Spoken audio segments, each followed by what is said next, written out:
Thank you for staying with us. It's time now to take a look at stories making headlines on the front page of Nigerian newspapers. And I begin with the First News newspaper. The major story here says, a presidential poll, legal fireworks begin as Tinubu, Atiku, Obi's lawyers clash at Tribunal. Presidential poll, legal fireworks begin as Tinubu, Atiku, Obi's lawyers clash at Tribunal. You find all the details on the front page of the First News newspaper. To this Nigerian newspaper now, legal fireworks begin as Presidential Election Tribunal begins seating today. Legal fireworks begin as Presidential Election Tribunals begin seating today. Parties upbeat confidence that justice will be served. All the details on the front page of this Nigerian newspaper. We'll move now to the Punch newspaper. Asset Declaration, CCB, that's the Code of Conduct Bureau, tells Tinubu others to submit forms before May the 29th. Asset Declaration, Code of Conduct Bureau tells Tinubu others to submit forms before May the 29th. You'll find all the details on the Punch newspaper. To the Daily Trust now, speakership aspirants move against Tinubu's anointed candidate. Speakership aspirants move against Tinubu's anointed candidate. You find out the details on the front page of the Daily Trust. We move now to the Leadership newspaper. APC National Assembly Consensus Wase Betara Jaji solely on warpath with party. APC NAS Consensus Wase Betara Jaji solely on warpath with party. Pulled 287-member alliance for speakership. North Central spoils for war. Bajabia Mila Faleke disagree over interests. Mike. All right, I have the blueprint here. The blueprint is focusing on the Sudan crisis, and it says how we trekked for hours, slept outside for days. Student evacuees are giving their tale of what their experiences have been in Sudan. Vow never to return to war-torn country after a ceasefire. I pray Nigeria never goes into war. A returnee is saying this. Over 800 returnees arrive Abuja. All this you see on the front page of the Blueprint newspaper. Abuja Inquirer is the next one. It says, in major swoop, FCT please rescue 58 kidnapped victims. One victim killed in shootout. A man of war gunned down gang leader, and operations covered Kogi and Nasarawa states. Okay, all this on the front page of the Abuja Inquirer. National economy is next and is focusing on fuel subsidy to go or not go. All right, that's the big question that the puzzle there. License more refineries to reduce burden. Experts tell incoming government. All right, to go or not go. That's what the question there is on the front page of the national economy. From there, let's go to Nature News. Nature News, COP28. Country is split over fossil fuels and carbon capture. All right, country is split over fossil fuels and carbon capture. All right, when it comes to climate change, you know what the issues are around the world. Daily Independent is the next we're looking at.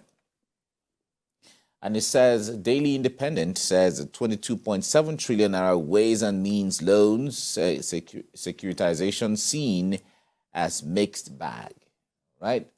22.7 trillion naira ways and means loans, securitization seen as mixed bag.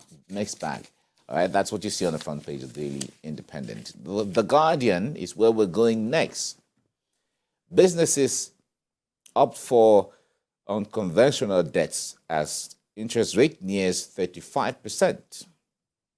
Businesses opt for unconventional debts as interest rate nears 35%. Right? The burden is heavy on either businesses or even individuals who are taking loans at this time. That's the Guardian. Business Day is the last one we're looking at now, and it says stock markets saw foreigners exit. big listings under Buhari. Yeah, that's a big story there. All right. Stock market saw foreigners exit, big listings under Buhari. Veronica? Mike, let's look at this story talking about the speakership of the National Assembly and the battle as to who will occupy that position. You look at the papers this morning, there's so much. There talks about on the front page of the leadership newspaper, APC National Assembly Consensus, Wase Betara, Jaji Soli on warpath with party. And you look at the Daily Trust, speakership aspirants are moving against Tinubu's anointed candidate, even though some have said that it's a speculation that he has come up with an anointed candidate. But you see the battle ongoing between the Northwest and the North Central, who are saying the Northwest is saying that we delivered a huge number of votes for the president-elect. You saw our showing. And the North Central is saying we also contributed. The Northwest is having some key positions already. It is like saying the North Central is inconsequential, especially in its contribution, and that this amounts to deliberate provocation, Mike. Well, the dimension politicians take these things, sometimes when you sit on the sidelines and you begin to see what is fueling this extreme struggle for the position, you'd be like, we're thinking you are going there to serve. Right. You know, so it shouldn't be a do or die affair. But however, this is politics. Because in politics is about resolving the conflict of who gets what, when, and how. So the moment it becomes a conflict, then you are going to find this kind of, intrigue. You know, the intrigues of the point there is, okay, I will do everything within my powers to outweigh you, to outsmart you, and then you do the same. However, it's not going to be easy to sit down and say, okay, just by the wave of the hand, let the Senate go to the south, let the go to the southeast or south-south, let the speaker go to north central or go to northwest. It's not easy to give it out like that. There are so many issues that are considered, because the point there is that if we have if the APC has a government today, who made contributions to it to winning the government that they want to take over, as the case may be, or they want to maintain, as the case may be.